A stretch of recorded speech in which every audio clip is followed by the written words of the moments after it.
Okay,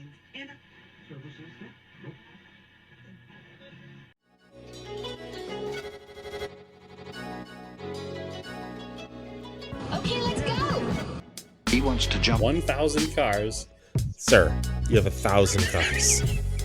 I don't think I'd attempt to try this stunt. Or we owe this horsepower to Uncle Sam. Too many cars. Car. Roses would be... Like I put my beer belly on it. If you can't immediately tell somebody how many cars you have. You'll really give those uppity yuppies something to think about. Stay on the bar. Don't go off the bar with your Bronco. 1980 Volvo horns, what's right? I want a man's coolant. And he's like, oh, I thought it'd be small. It's for a small car. And I'm like, yeah, but it's still an automatic transmission. They're never going to be light. It's definitely going to have to crash. Starting off with Brad buying another car. That's the West. Internet. Is this a Nigerian oil print? I also wish you drove a tan Camry. Anyways, Anyway, that's a horrible, very horrible podcast content. very Talking about a picture. inside joke. It loves to be driven hard. Welcome to Auto Off Topic. How are you, Brad? Andrew, you know how I am because you were just here. I was. So at least we've got something to talk about. So the answer is I'm fine. For those who Yeah. weren't just here. Yeah. All is well. All is well. Interesting turn of events here with the most boring car in the yard. Okay. What's the most boring car? The company car. It's just an Okay. offside. I turned 12,500 miles. Yeah. I brought it in for a service. And I said, Okay. hey, there's a clunk underneath that happens every time that I come to a stop or accelerate. I said, if you could take a look at that while it's here, that's cool. Now it's a fleet car, so it goes for all its service at Firestone. Yep. And I half expected him to come back and be like, you dummy, this is under your seat. Yep. But he came back and said that my car needs 2 front axles. Excuse me, what? Wait, how many miles Yeah. did you 12,500 miles. Yeah, because you Yeah. got a used one when you started, and then they gave you a brand new one. Yeah. And I don't drive it hard. I drive it like the opposite of hard. yeah, because it's a hybrid, you just kind of putt around in it. I just kind of put around. I make it a game to see how much gas mileage I can get. That's my game driving that car. So opposite of beat on the car. I am so gentle to the car. It doesn't even make sense. So, Weird. Yeah, That right? must be I was warranty. like, it's definitely warranty. Firestone was like, yeah, we can't touch that. It's warranty.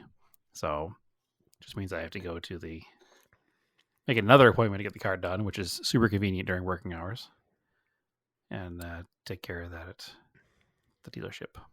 So cool. Anyway, that's an unimportant, How but strange. odd, strange little fact that came up. He also said my tie rod on the right front is worn. I don't know. The roads there are not rough either. No. If this thing can't survive in Arizona, it's not going to survive anywhere else. Maybe I just got a bad batch of car. I don't know. Maybe it's not what the problem is. He said it's slinging grease everywhere. So yeah, it's loose. Weird. Yeah. Well, Whatever. I don't know. I'm not going to look at it. I don't care. I'm going to take and get it fixed. I just thought it was a strange aside to a company that has a stellar reputation for building cars you just drive and don't worry about. Yeah, exactly. So, yeah, we teased. I came and visited over the weekend. So it was my sister-in-law's birthday.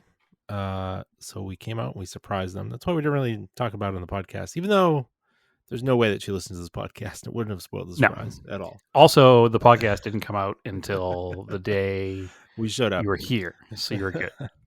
So we rent a car. Off topic. I've been given the chance at renting cars. I'm like, why don't I try EVs? Because that's a good way to try them. So we show up at the Phoenix airport. Stephanie had just reserved a car, and it's, once you're a Hertz member and you're in the Gold Club or whatever, it's just like you can rent the cheapest thing possible and then just show up, and they're usually like, just pick out from the line what you want. Wow. Other than like both a flex for being a Gold Club member and a money saving tip. The Gold Club member that they'll let anybody in. Yes. It's literally like if you're renting a car, just sign up for the rewards things, because they'll typically just let you take Like when I had another company, we were Enterprise Enterprise is the green one. It And is it the was the green same one, thing. yes. I'd be like, why am I renting? Your company policy is like rent the midsize because you've got other employees with you or whatever. You're like, sure, you could rent the base subcompact, and you show up, and they just tell you to pick whatever you want. So that's There's the only move. 2 clubs easier to get into: a sandwich and the Auto Off Topic Discord. Exactly. The I mean, other than like it was strange because we were walked out into the rental car area and some guy was actually getting a Hertz Mustang, and I was like, I didn't think anybody actually rented those. I thought those just sat there for show. And if you didn't have a child and luggage with you, it would be a cool rental car. They're insanely expensive to rent. That's the thing. You can't just grab those. I thought you were in the club. We were in the president's circle, so Right, the president. So does that mean you can drive a Corvette? Because the president has a Corvette. so I walk over there and it's like kind of sparse, bunch of Malibus, bunch of Altimas. I see a couple Kia Niro EVs. I was like, oh, I just had one of those. That wouldn't be too bad. A lot better than driving a CVT car around and trying to go up to Prescott, which is 5,000 feet in elevation. I remember, to quick aside, the first time Yeah. we all came out here, Oh, we had yeah. an Altima rental car. Yep. And I remember pulling out from the gas station at 5,500 feet or 6,000 feet or whatever. Yeah, And the 2.4 being like, CVT. oh, there's a plenty of gap before that 18-wheeler tanker truck is on me. And just matting the throttle and the car just becoming a rolling roadblock in front of an 18-wheeler Yeah. tanker truck. I was like, oh no, this car sucks. Yeah. One of the few times I think I've been in a car where everyone's been screaming. Yes. Oops. I didn't kill us though. Nope.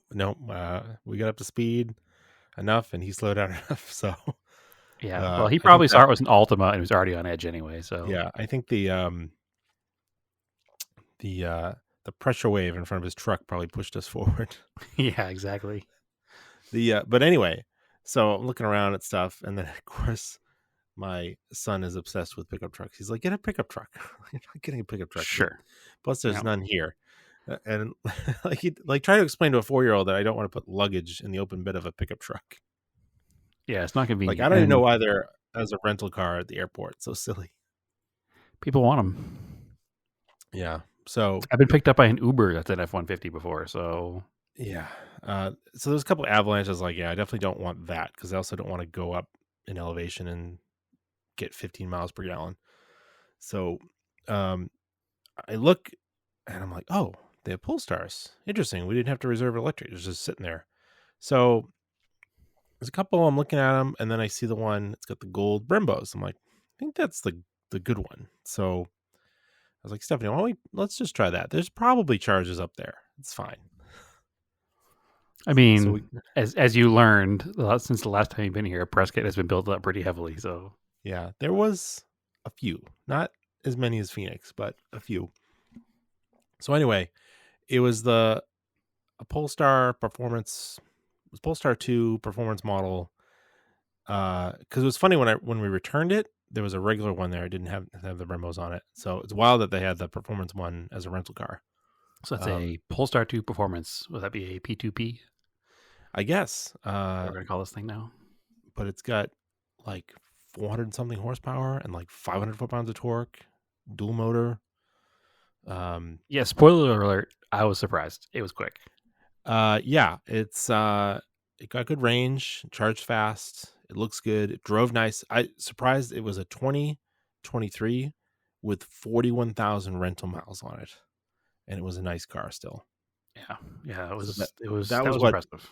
That was what also impressed me of how nice it drove with 41,000 miles on it being a Hertz rental car. Nicer than my 22 Camry with 12,000 miles on it. I charged it twice, once to almost 100%, only took like an hour from 30%. And then I think from like 50% to 90%, we were there for what, half an hour? It wasn't that much, 25 minutes. No, probably 25 minutes. Yeah. Wasn't Yeah, bad. it's a lot nicer than the Bolts, slightly nicer than the Kia Niro. I would definitely consider one as a daily, especially with the performance it has. Like that's what makes it interesting to me is how fast it was. Right. It's the performance version of the vehicle that it's for performance version of an electric vehicle. So, Yeah, because I mean, it should drove be really nicer than a nice. Bolt. It costs a lot more than a Bolt. So It does. And the getting used to one pedal driving, I was talking about it to you when we went for a ride. It's the same or similar to driving a manual where you just let off and the car just coasts down. Mhm. So it took like nothing to get used to it. So it's pretty cool. I think that's definitely on the list of dailies because Stephanie's car keeps blowing blue smoke, which is not confidence inspiring. Which I maybe talked about. I ordered a PCV valve for it. I got to go pick it up for $8, so I'm going to try it. Hopefully, maybe for $8 that solves it and we're fine. But if not, I got to think about doing something else. And it's not going to be me putting an engine in that car because that is No. not worth it to me. No. Yeah, definitely not. It looks like you can buy a Polestar 2. You can get used ones. So there's one at my local dealer here, Bill Chrysler Dodge Jeep Ram, with 30,000 miles on it, for $24,000. Wow. So that's not bad. Maybe used is the way. Maybe they depreciated pretty hard. But I mean, I don't know. I don't know if that's a performance package or not. That's probably a price difference, I'm sure. Yeah, it's something I'm looking into, and we'll see. Oh. But anyway, yeah. So we're there. We went up to Prescott. That's where my wife's sister lives, and it happened to just also be the weekend of the Prescott Rally, and yeah, you couldn't have picked a bad weekend for September or October because there's something going on here every weekend. Like if you're here this weekend, you'd be here for Kyusha Club. If you're here the following weekend, you'd be here for the Williams JDM Classic. Like, well, the Prescott one was easy because it was in Prescott. So, right. Unfortunately, we didn't go out on the stages because we didn't have enough time, and we couldn't volunteer because we didn't have enough time to commit. So yeah, we couldn't commit to volunteering, so we didn't go on stage. But also, the Prescott Rally doesn't have an official spectator stage. yeah. So the only way to get out there is to have Media Pass, be a volunteer, or go out way before the event starts, before they close the roads, and find a spot to hang out, which is entirely possible, but you need to commit more time than we had, because then you also don't know when the road's going to reopen to drive off of it. Because unfortunately, the Prescott Rally also uses the same stage roads in different orders with different like offshoots. So once a road is closed, it's closed for a long period of time. So too much. I was thinking about that. I was like, well, we didn't really have a vehicle that was good for that either, because the roads that they're rallying aren't super rough, but you might need to go off the road to park somewhere. Or I volunteered last year and I used the 944 and it was fine. Right, but you weren't. I have a picture of my car going through the cut. Okay. So all right, but there's other places. But if you had to park it off somewhere, I did have to park it off somewhere and ditch it in the woods. So I ditched it in the woods. And we'll get to it. I'm like, man, if you had hopefully maybe if I have the chance next year and you've got your truck done, that's the perfect vehicle to go out there. Yeah, we'll volunteer. Yeah, I didn't have enough. Well, I might just apply for a media pass, but it is an ARA event. Okay. So, we just hung out at Parc Expose, which was at a Subaru dealer in town. Findlay Subaru. And our friend Josh from Adventure Driven Design was working with some of the organizers and some of his friends, and they brought up a bunch of cars with rally pedigrees, which was super cool. Excuse me, these are also my friends? Yes, they are. Yeah. So it was Josh from Adventure Driven Design. It was Mike from Italian Design and Racing, and another friend of ours who doesn't have a car business to plug, but his friend's name's And another friend of theirs that I did not know until this weekend. Oh, and Brent, who has the Tommy Mackinnon looking Evo 6.5, sort of. Yeah, his replica. It's a replica, but it's like if you were to build the most accurate replica ever, that's what it is. It doesn't. I can't even believe that car started as Mirage. Right. So, And then we met a Montero enthusiast, Mo. Yep. Who's Mellow Monty Adventures on Instagram. Yes, on I think. Instagram. Yeah. Yep. Really good photographer. Cool guy. Super chill. Definitely lives up to his username. Yes, he does. He's a first gen long wheelbase and a cool little dog named Cinnamon. So anyway, Josh and pals, one of them brought a Lister Bell Lancia Stratos. So I wouldn't even call it. It's not a kit car. It's a recreation of a Lancia Stratos. Yeah, it's basically it's a better version of an original Lancia. Yeah. Talking to them, they're like, "No, this is better than the Italian ones that were built in the 70s." Yeah. So the theme of the event at Parc Expose, so it was obviously Parc Expose is where you display the rally cars before the rally event, right? But they also had the idea that they wanted to have examples of other cars that had been rallied that were either old rally cars or street cars that were homologation cars, or just street cars of cars that were a common enough rally car at some point in time. So that's why the Stratus was there. So go on. There's also Delta and Grale. So yeah, David brought his Lancia Delta Integrale and his Alpine A110. Yeah. And Josh brought his Galant VR4. Yeah. And it was just some cool stuff. So hung out all day there. You tried to get there. What happened about that? You want to talk about that? Well, I've regaled the audience many times in the past with the tale of woe of overheating with the Colt. And generally, once I flush the coolant in the car, I can drive it no problem for like a year or two before it overheats again. So I was like, you know what I'm going to do? I'm going to flush the coolant before I leave and make sure that I have a fresh cooling system for this whole trip. And I did not make it. So I made it to like just past Anthem on the 17 from Phoenix, which is, I don't know, 15, 20 miles. Yeah. Not 70 miles that I had to go. Yeah, about halfway. Not halfway, but not even to the uphill part yet. And unfortunately, after that, I decided that I'm not going to push it any further. I waited for it to cool off. I refilled it with some water that I had with me just in case, because I've been burned before by this thing. And I turned around and brought it home. But the beauty of having multiple garbage cars is that there was another garbage car I could take. So I jumped in the 944 and I made it up there with about 10 minutes left of Parc Expose. Yeah. So I pulled in, cars were all still parked. Nobody had moved yet, even the rally cars. By the time I found you guys, the rally cars were moving out of their display spots and getting lined up because Findlay Subaru is also the official start control for the rally. Also, one of the best Parc Exposés I've been to, because it had like food trucks and stuff and a coffee truck, a little K truck.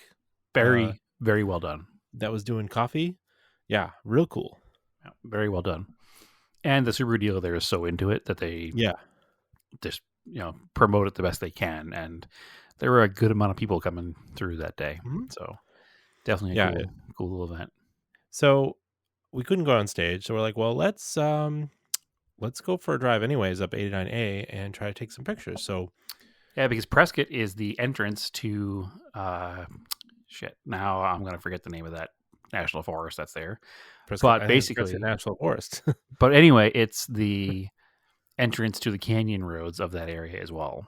So you're not a far drive from some pretty epic drives, which, as you just said, is 89A that goes up into Jerome and Cottonwood. And it's an amazing road. Yeah, it's an amazing road.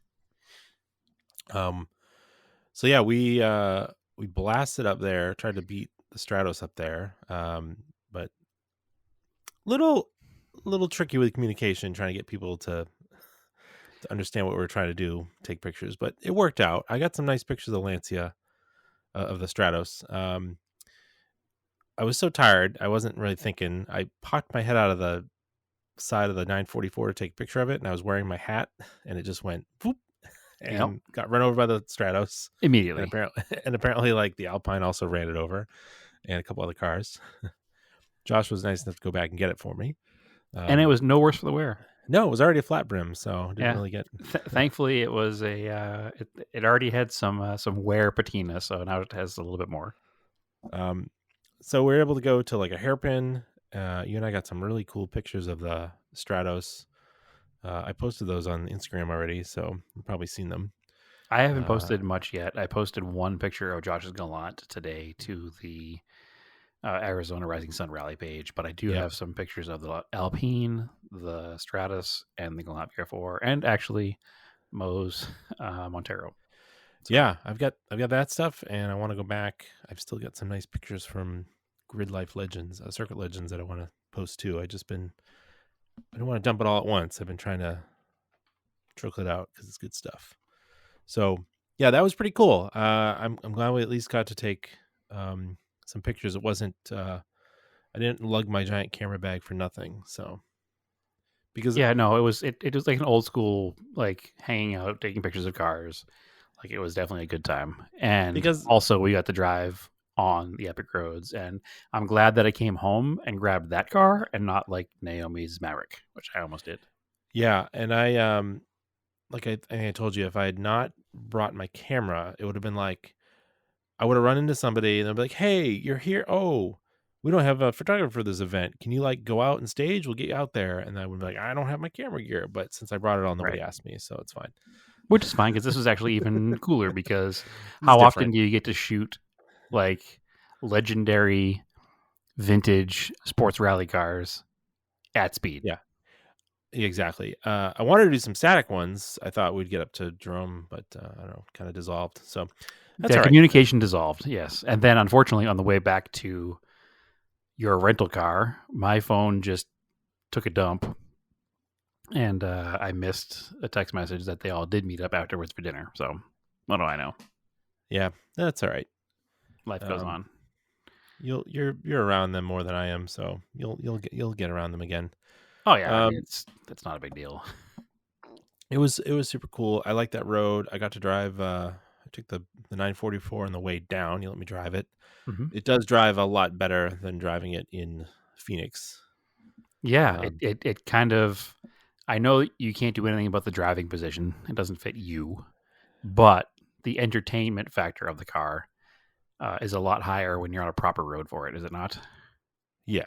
I definitely wish I had my smaller sneakers. I had my old guy cushy sneakers.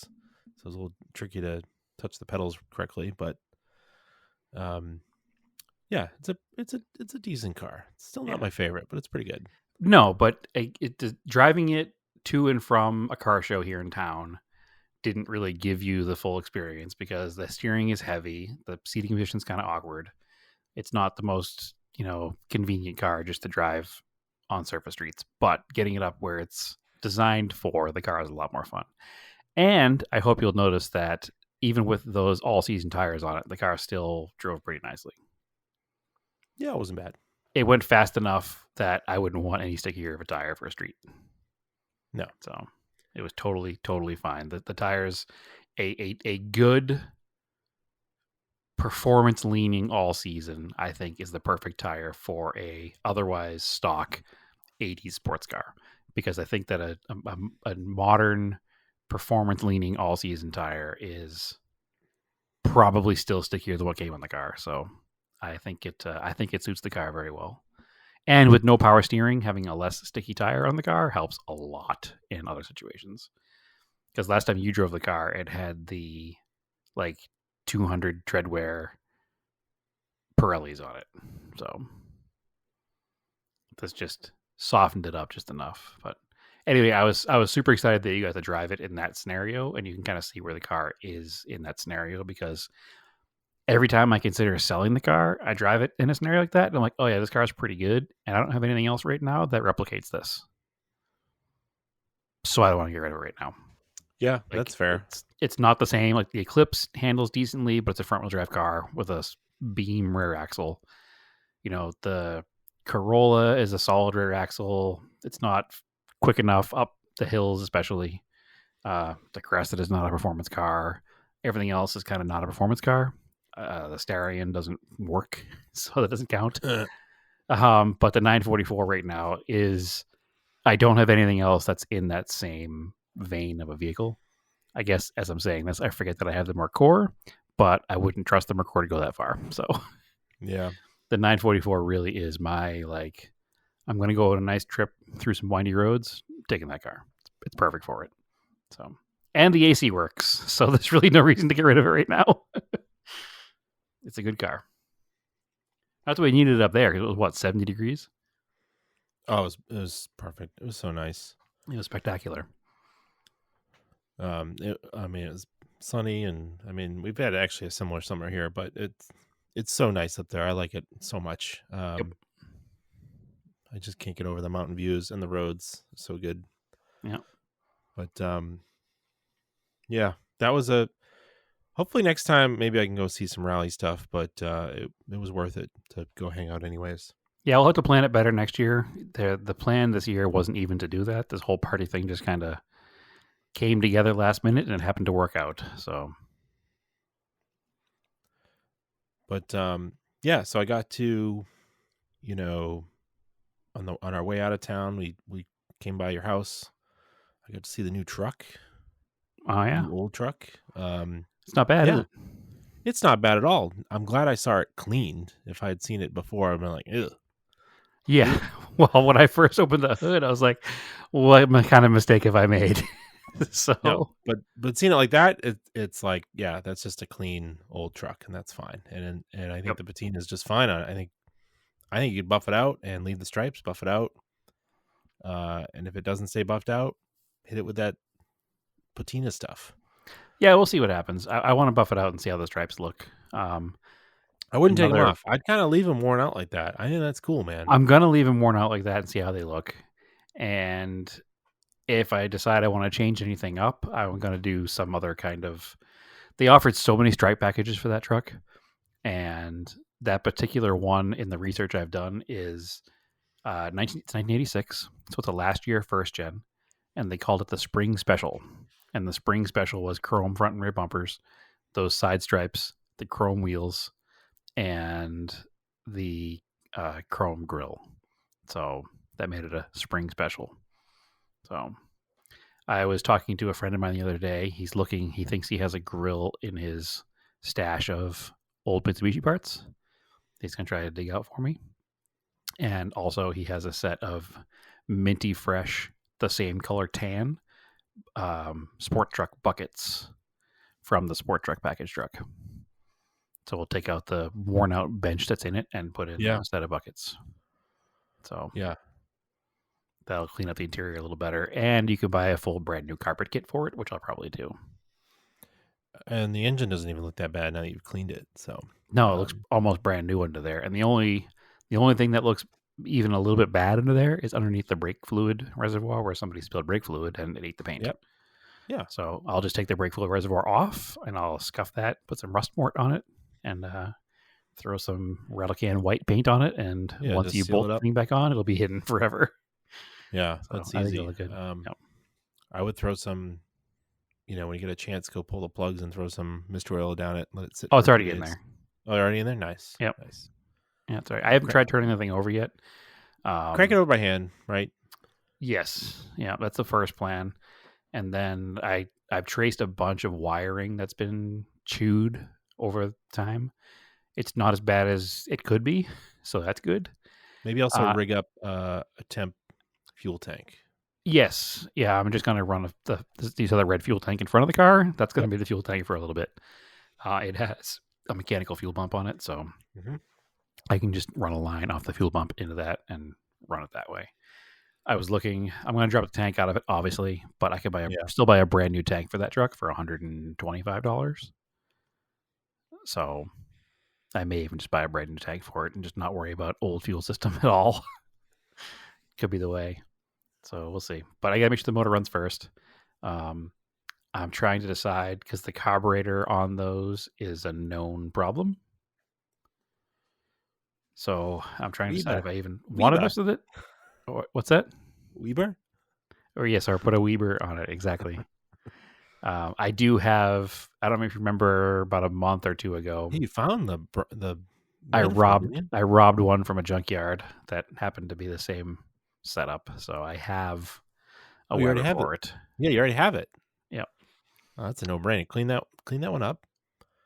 And if it doesn't, well, see if it runs on what you I'm got. gonna see if it runs first. There's just 1,000 vacuum lines on this particular one, and it's. I'd probably swap it out anyways. But yeah. Get the truck running, and then throw that on there. We'll go from there. Or I could talk to Mike over at Italian Design Racing because he's a Weber distributor if I need to, and just get a brand new one. Not even mess around with the old used one. Maybe it's even the best way. Who knows? It's cool. I also got to see your garage. Yes. What were your thoughts before you saw it in person? I knocked my headphone cord out there. Oh. Well, what were your thoughts before you saw the garage in person? Even though you told me the specs and the size, it's funny. It still doesn't register when you hear those numbers. Sure. And then you see it, you're like, oh, okay, this is big. Right. It's not overpowering in your yard. It's good. It's nice and tall inside. Yep. Unfortunately, you're limited on how deep you can get, but it's like, I don't know, it feels like it's like a car and a half deep, which is plenty. Yeah. Yeah, I'd say it's about that. It's 24 feet. So that's an average car is 15 feet. So 15 plus 10 is about a car and a little more. You get enough to get a row of cars across and then put tool benches in the back, which is what I would want. And I'm pretty sure that's what you want too. Yeah, it's the plan. At first, until I have lifts, I'll probably have a car sideways in the back. Yep. Because there's enough room to park one sideways in the back, just to keep it out of the sun, keep it indoors. So I'll probably have one in like the back when you're looking at the garage off to the right in the back corner. Will probably be where I'll put a car. That's the opposite side of where the man door is. And the side where the man door is, I'll put, my toolbox and a workbench. And I'm going to have 2 workbenches in there. I'm going to have one that's like a big industrial dirty workbench. And I'm going to have a clean workbench for model car and RC car stuff. So that way I'll have all of my car stuff in one place. But there's enough room for that because it's 30 feet wide. So I don't think it's going to be an issue. Yeah. But yeah, no, it's a pretty nice building for a company that builds the sheds for the front of Home Depots, right? Well, I mean, really, there's not much to a garage. And you don't have the snow load that we have here, so it doesn't have to be as substantial. I mean, it's rated for that. Yeah. Yeah. But it's like, if the apocalypse happens and we get snow here, it's not going to be a problem. Yeah. Our big thing here we have to do is shear, like wind shear, because we get some pretty gnarly wind storms that come through. And I think that probably makes the specs about the same. Oh, okay. Yeah.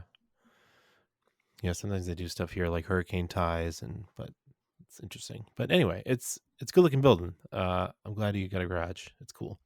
Yeah, no, I'm pretty excited. I'm getting to the point where I'm like so amped to get it finished, and it's like it's been since I don't know July when we first poured the concrete. Yeah, and it just feels like it's been forever because now it's the end of September, and it's like I just want to get it done. But I mean, I'm trying to be as patient as I can. So they just left. They were out there doing my drywall. So nice. Yeah. I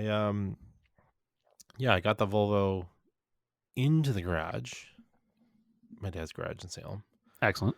It was actually just in a position where they dropped it from the tow truck. It was really easy. I aired up the tires to 35 psi, and then the car's so light we pushed it right in. Yeah, the car's very easy to move. So I moved it around a lot when I was here. Yeah, I'll probably go over tomorrow night and just push it on the lift. I thought I needed some help, but maybe not. I end up buying. They're a little pricey, but Harbor Freight and now in the last like 5 years is really, really good for hydraulics and jack stands and that sort of stuff. Like that's the go-to place for it. And Listen, like a couple people die with your jack stands. You'll really step up your game, I guess. I noticed that. My dad wanted a new set of jack stands too, because the ones that he was using are probably from like Sears from like 35, 40 years ago. He was like, buy me a new set. I was like, all right. So I grabbed a set and they've got like certification logos on them now. So Right. I stupidly missed out on a sale coupon that was the week before, but that was all right.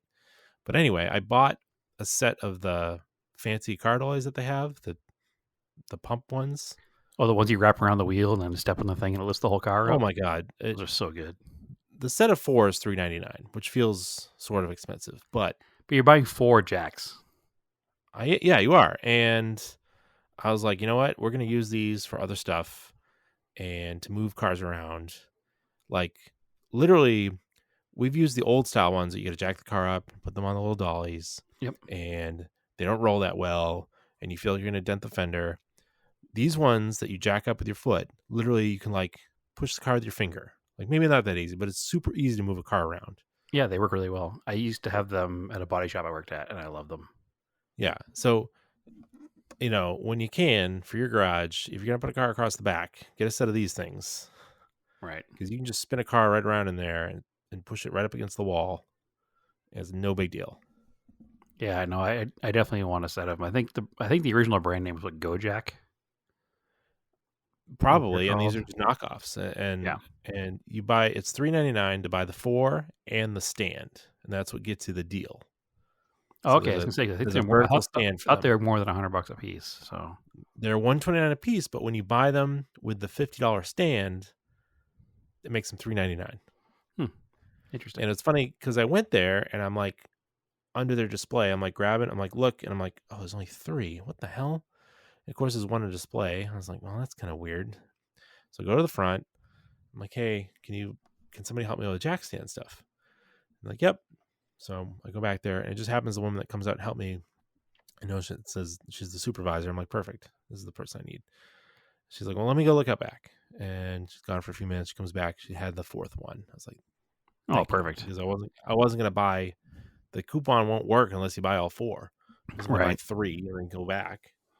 Well, you say that $400 is a lot, but the Gojack Master Set, which is the 4 of them plus the stand, yep, is $1,200. Okay, yeah. So I don't see how these could be any worse or better, right, or not better. I think the Gojacks have bigger wheels. They might roll a little easier on like a rough surface, but in your garage, you're gonna be fine. Maybe these are. So.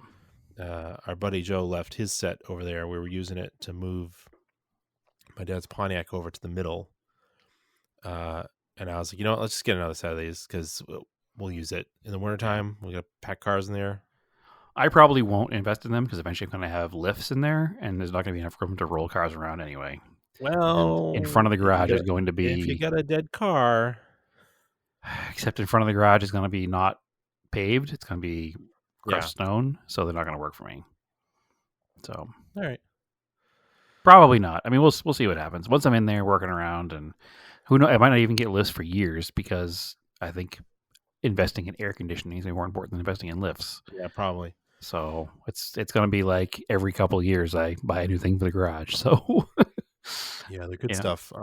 Believe it or not, it's been costing me more money than I intended to pay to build the garage in the first place.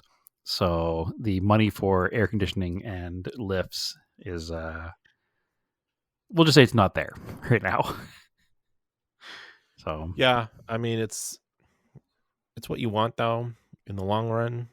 Oh, listen, I'm not upset. I'm happy that I wish it cost less. Obviously, I wish everything cost less. I wish the coffee I'm drinking cost less. But if it was no garage or no garage with lifts or garage no lifts for a while, I'll take a garage no lifts for a while. So it's fine. And I could probably get a deal on a 2-post used somewhere because they always seem to be going up for sale. Yeah, exactly. So not going to worry about it. The 4-post that I want, less likely to find used, but the 2-post I can probably get pretty inexpensively at some point. So it is what it is. But Any other full-size project car updates? I do, a big one. Yeah? We are short one car here. Oh, yeah? One car is gone. So It's more like stasis, though. yeah, I guess it is because the truck is here, but there was some overlap where they were both here and now one of them's gone. However, I think if you rewind back to 2019 or 2020, probably end of 19, I think, when I picked up the vehicle that's now gone, I said if it wasn't running in a year, it would be gone. Oh, it's been more than that. Well, 2019 was definitely more than a year ago. That was 10 years ago. Yeah, pretty much. It was 5 years ago, though, which is wild. Yes. So the thing's been sitting around for 5 years. Obviously, I'm talking about Lil Lightning, the Toyota pickup. I had originally picked it up because I didn't have any vintage cars here in Phoenix. It was the only vehicle I had here other than my Volkswagen Daily. And Bradley had to get rid of it. And it was like, hey, this is a good project. Take it on. So if you'll remember, I put it all together, got the motor all together, got it all timed, got the ignition working. All kinds of cool stuff was learned in this project. However, once I went to start it, it made no compression in cylinder 2 and 3. So I was like, at that time, I just kind of said, I don't want to put a ton of money into this truck because it's no longer the only vehicle I have. I'm going to see if I can find a on-the-shelf 20R, 22R, just to bolt it in and call it a day. That never happened. It's just been in the way. By pushing it around, I kind of felt like I wanted to finish it because essentially the truck was given to me. So I didn't want to sell it because I have this, guilt factor lying over my head. But at the end of the day, it was like, you know what? I want to spend the time on the truck that I've always wanted. I've been looking for this 4x4 first gen Mighty Max for at least 10 years, probably more. So it's really the truck to spend my time on. I'm ready to move this thing on to somebody else. I did have somebody who'd been bugging me about it for a while. And then obviously when I was time to get rid of it, they were like, well, I can't do it right now because actually he's also building a garage. But I didn't necessarily sell him the truck, but he now has possession of the truck and the title, and money did change hands. But what I did was, because of my guilt factor, I said, listen, I will sell you the truck. I will give you the truck, but I need you to pay me for all the parts that I've collected over the years that are impossible to find that now you don't have to. So you're buying my parts stash, but you're getting the truck for free. And even at that, I lost probably a ton of money on it because I didn't factor in the fuel or trailer rental used to go get it. The whatever other costs were from that trip, probably $600 or $700. And I probably shorted myself on the parts because I bought a lot of parts for it. But I sold him the grill, the headlight buckets, 4 original Kyoto Japanese headlight bulbs, 1 door, 1 fender, a door glass, a valance panel, ignition parts, a bunch of mechanical parts for $400. So he did okay. Oh, and a hood. So he did okay. So he bought a bunch of parts for $400 and got a free truck with it. So now I don't feel guilty because I gave the truck away much like it was given to me. He's a big Toyota guy. He's got big plans to basically do kind of what I had to do. He wants to get the motor running, make the interior nice, and just leave the exterior patina pretty much as is. So the plan is still the same. Let's hope it doesn't sit in his backyard for 5 years and do nothing. But if it does, it's not in my yard, so I don't care. He also is of the same mindset where he said that if he finishes it, if he ever sells it, I have first right of refusal. And also Bradley has first right of refusal along with me because Bradley is the one who gave it to me in the first place. So we both have this. He has the same mindset about cars that we do. He's not in it to make money on something. He just likes the idea of the project. even though he has other projects, he wanted to add it to his project queue. So it's gone, and I'm happy. And I'm happy he has it. So hopefully Isaac does well by it. He also has a couple Datsun Roadsters and another like late 80s, early 90s Toyota to pick up. So he's the right guy. But yeah, truck's gone. He came, he picked it up 2 days ago. I think it was Monday. So all done. Nice. Moving on to the next vehicle, which is the white truck, obviously. Cool. All right. Yeah. Is that it for project car updates? Oh, scanning my brain. I think that's it for now. There'll be more Yeah. next week because the Sapporo is coming out of storage.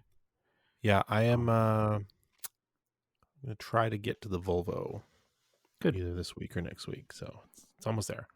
Most excellent. Well, it's almost there to disassembly. So Most excellent. Well, the Sapporo is coming out of storage this week because if you're listening to this in Arizona on Friday when it comes out, Saturday morning is Kyusha Club at 1st Street, downtown Phoenix, 7 a.m. So that's the big event this weekend. So, and my plan is to take the Sapporo to Williams. So I want to get some shakedown miles before taking it up the hill. yeah, there you go. Yep. All Is right. the plan. Scale project cars. Uh-oh. Scale Autocast. Yeah, I've been working on that Tamiya Wild one. I got all the electronics done. I don't know why I was thinking in my head. I was like, oh, I bought the it's not aftermarket, but it's a Tamiya option part, the torque tune motor. For whatever reason, the leads are a lot shorter than the leads that came on the 540 motor in the kit. And you understand this now because we'll get to why you know about the speed controllers that come in these kits. The wires are really short on the new speed controllers. So I was like kind of trying to figure out where to mount stuff and run wires. So I don't know, like it didn't dawn on me till the other night. I was like, oh, I should just I have those heat shrink solder seal things. I'll just cut the leads off the original 540 and solder them onto the torque tune one with those heat shrink things. And yeah, it worked perfectly. They're plenty long, and I got the electronics down into the tub where I wanted it and stuck it. Everything just sticks down with double stick tape. It's so small and light now, it doesn't even matter. Yeah. On some of the smaller scale crawlers, even the servos are double side taped on. Yeah. For steering. So I got all that in. So the car runs, and then I started finishing up. Basically, all the chassis was pretty much done. I had ordered a couple option parts that were like aftermarket. A little stainless steel skid plate for the back that looks really cool. I got some stiffening rods that go in the chassis and across the front shock towers. That look pretty cool. I got some aluminum Nerf bars for it that I don't think I had a picture of that I shared in the Discord. That's the other thing. I put pictures of this in the Discord if you want to go see it. I had painted all the body, so I cut that out last night and got it all trimmed up and mounted. And before this podcast, I was doing decals, and it's coming out pretty cool. So sweet. I actually can't wait to finish here so I can go put more decals on. And podcast over. Yeah. It's got I'm really getting the 80s vibe I was going for. So excellent. That's, yeah, it's a super cool looking kit, and the colorway is neat, and like just the whole thing is a lot of the newer stuff is all plastic. And I think what's cool about that one is it mixes a lot of aluminum stuff and steel stuff. Like the shock towers are they steel or aluminum? They're aluminum. The shocks are aluminum. It's cool. Yeah, super cool. It's a cool kit. I don't know if they originally came aluminum on the original car, but they are in this version. So I know a lot of the early RC stuff had metal chassis. Yeah. Like I know that the Tamiya, the Volkswagen, the Sand Scorcher, like it has metal chassis rails and a metal box where the transmission goes. I know that my father had the Frog, and the transmission rear end box kind of thing was all metal on that. And the front suspension, I think, had metal components in it too. So I think there was a lot more metal in the early cars. A combination of two things. One, they were very expensive at the time. it's funny looking at the prices of them in the 80s when you see like They stay original the same. ads. They're exactly the same. Like if a car was $110 then, it was a lot of money in 1985. But that same kit is still $110. It's like, what? How is this It's weird. possible? Yeah. Much like Hot Wheels cars, apparently RC cars are inflation proof. So It's cool though that they, like I've said before, that they re-released these old kits, because I could buy a buggy that would just absolutely annihilate everything, do like 50 miles an hour. Yep. I'm not that into that. I just want this. you know, thing looks- I might pick up something like that. But what's gotten me back into RC, other than the crawling stuff, is the vintage stuff. It's nostalgia. Like I this is the just want- 30-year yeah. swing, right? So I just want the vintage vibes, man. I hit 40 and I'm like, you know. I want to be a teenager again. Well, I have this whole plan in my new garage that over the clean bench, the RC car and model car bench, there's going to be like shelving to display these finished RC cars that I can take down and run sometimes and just hang them on the wall when I'm done. So Yeah, I never had a buggy like this. But it's cool. It's, to me, it's cooler because it's kind of sort of scale, but not quite scale. But it's more that these buggies were huge in the 80s. That was Yeah, absolutely. how the RC stuff started. So yeah, it was the like evolution of the 70s sandrail. Mhm. So I did have a buggy in the 80s. yeah, Mine was a little bit less. I mean, I guess there were some buggies that actually looked like that towards the end of buggies in the 80s, like 1-to-1 buggies had full bodies on them like that. But Yeah. it's a little bit more futuristic looking, I guess you'd call it. But the nostalgia is also there for the Tamiya Grasshopper 2. I do not know what happened to my old one. Last I knew it was in the back of my dad's garage, but I can't find it, so that's odd. Also, my front wheel drive Tamiya chassis was there too. No idea what that is. Or my dad's old Frog. They all are missing. I'm hoping they're like stuffed in a corner somewhere. But in the meantime, you actually sent me as a little bit of a garage warming present. yeah. A garage tool and a re-release of the Grasshopper 2. So I am now also super stoked to build a buggy. Well, the garage tool is for Naomi because she's the adult. Listen, it's true. She is the adult. Anyway, yes, Grasshopper 2, the re-release from a couple years ago.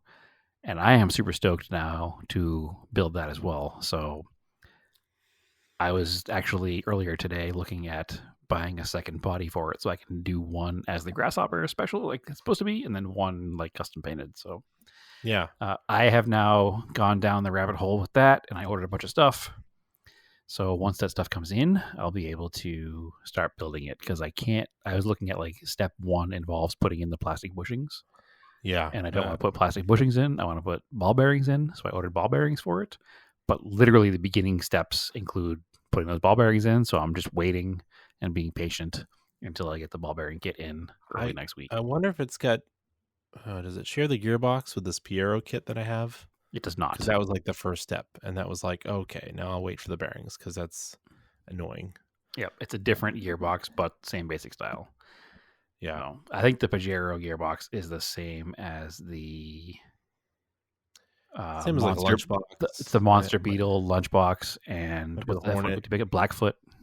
Yeah. I think those are all the same. Grasshopper's different. So yeah, so you open it up. You see how small the speed controller is now? Yeah, no, it's pretty small. I mean, towards the end of our original dive into RC stuff in period, the speed controls got pretty small. Mm-hmm. I think it was Novak. Yeah.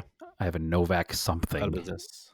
Yeah, in my HPI RS4 Pro 2, which is actually smaller than this Hoppy Wing, but it is cool that everything's small. You know, there's no longer a need for 4 AA batteries as well as the rechargeable battery in the car. Well, that was for the mechanical speed controller.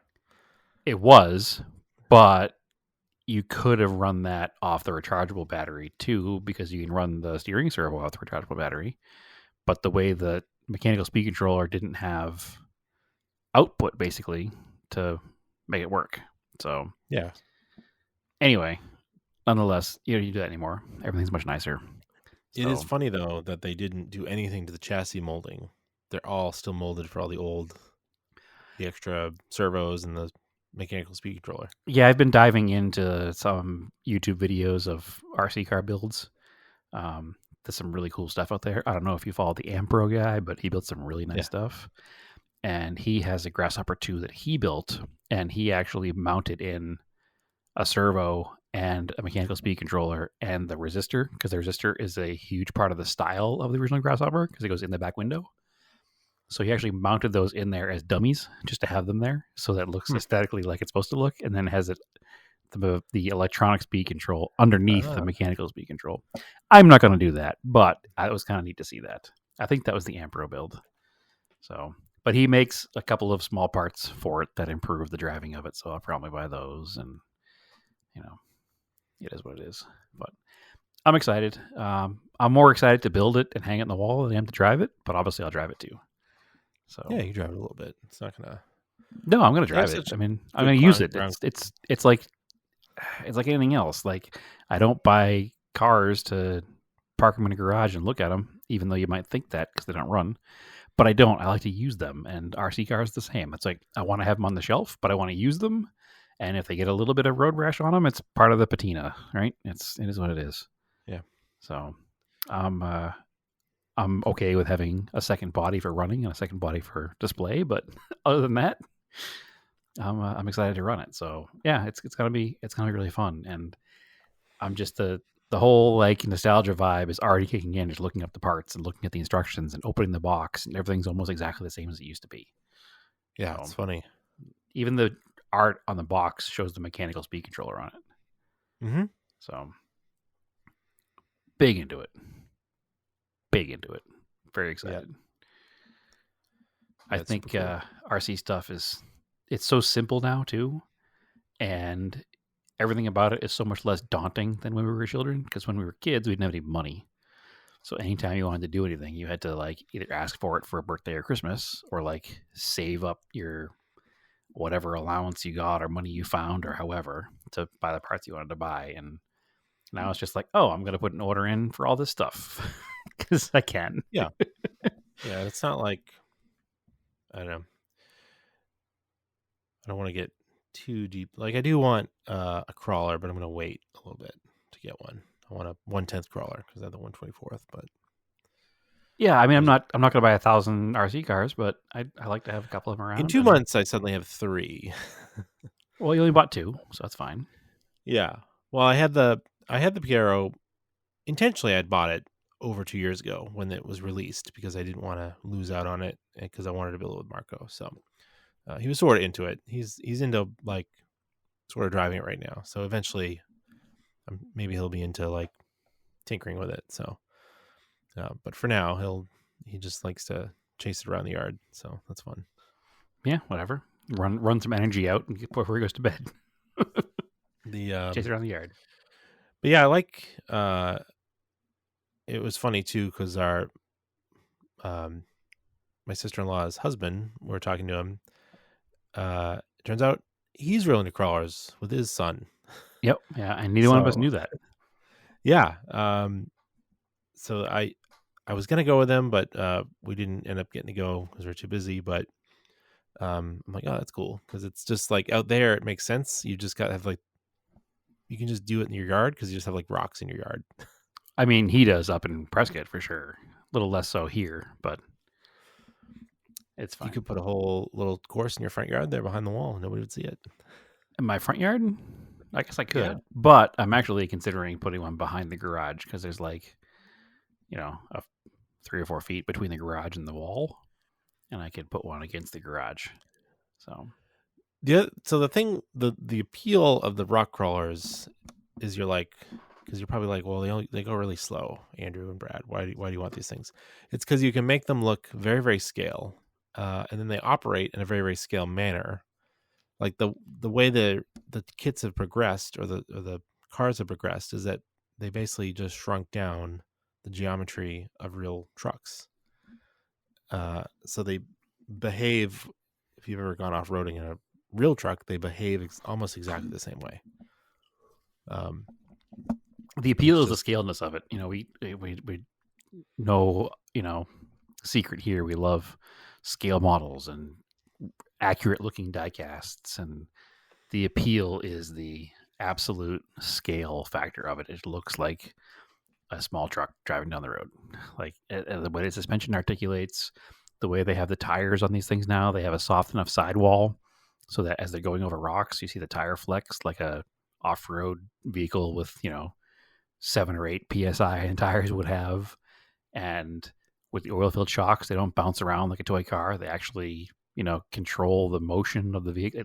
Everything looks absolutely accurate. And there are videos people make of these things on the internet where some people would be hard pressed to know it's not a real vehicle. Yep, they're super cool. And yeah, I'll probably get into them, and I'll probably make a little course for myself. But listen, as we age and as we get to the middle age part of life, right? Everybody used to be model trains, so this is just 2024's model trains. yeah.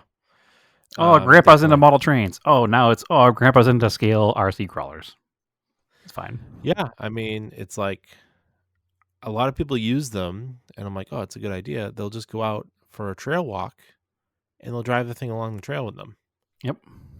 I'm like, oh, that's not a bad idea to like get some exercise. Yeah, and there are For a walk. competitions for them too that are interesting. I've not participated in any, obviously, but I've seen them, and there's actually an indoor 1/24 scale course here in Phoenix at a shop. But the way it works is there's a path through the obstacles, and they have gates you have to pass through, and you get scored based on how many times you have to back up to go through gates, like to reverse to change your steering angle. So it awards you on your planning and your accuracy for like setting up Picking from the one to the line. next, picking the right lines. So it's kind of neat. I mean, I've never done it, but it sounds interesting, and it's pretty slow paced, and there's just like I don't know, people are into it, so I might give it a try. We shall see. I'm sure that my stuff, because I prefer the scale looking stuff, won't perform as well as others, but whatever. I'm not in it to I win like real anyway. off-roading, but that's also expensive and can be time-consuming, where this is far less expensive and can be done in my backyard. Sure. I'll do both. And I can also let my son can drive these things. Right. Like a 4-year-old can handle the small truck. Yep. Yeah, 4-year-old would not do very good in your actual Montero. No. It would not be a good scene. Anyway, yeah, that's our new obsession. So if you don't like it, tough. Yeah. But I don't know. I guess that's it, right? Sounds like a podcast to me. NASCAR happened. Bristol happened. It did happen. It wasn't kind of that an exciting exciting race. Yep. Everybody's excited because they ran the same tire they ran back in the spring race at Bristol. That was full of excitement and full of tire wear. This one had none of the above. Nope. The temperature difference is all it took to change that, I guess. The tires didn't wear out. Nope. Larson got into the lead. 7/10 of time off of 100 laps. Yeah. So Wow. Larson, it's a 500 lap race, and Carl Larson led 460 laps. Yeah. Which is wild. And not exciting to watch. And not very exciting, Especially for a good racetrack. Especially when it's Larson. Because we don't care. I don't think. I think only Larson fans were happy he won. So, yeah. But RIP to Harrison Burton's championship run. Yeah, a bunch of guys got knocked out. Yeah, not upset about Ty Gibbs, but no, not at all. Harrison Burton got knocked out. I didn't expect Harrison Burton to make it past the first round. He shouldn't have been there at all. But I had this like hope that there was going to be like, some massive failure and carnage for some of the other teams, and he was going to make it deep into the playoffs blow up or something. I don't know. Yeah, I hoped he'd make it deep into the playoffs, but he did not.